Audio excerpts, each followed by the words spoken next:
Guys അങ്ങനെ നാളെ അമ്മേൻ്റെ ബർത്ത്ഡേ ആണ്. സോ നമ്മൾ അമ്മേൻ്റെ ബർത്ത്ഡേ ചെറിയ രീതിയിൽ ആഘോഷിക്കാൻ വേണ്ടിയിട്ട് അമ്മേൻ്റെ ബെസ്റ്റീനെ കൂട്ടാൻ പോവാണ്. സോ നമുക്ക് ബെസ്റ്റീനെ കൂട്ടിയിട്ട് വരാം. അങ്ങനെ ഞങ്ങൾ ബെസ്റ്റീനെ കൂട്ടി വന്നിട്ടുണ്ട്.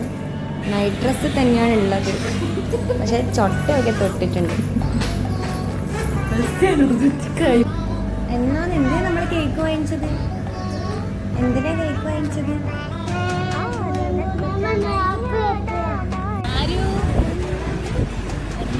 എന്നോട് പറ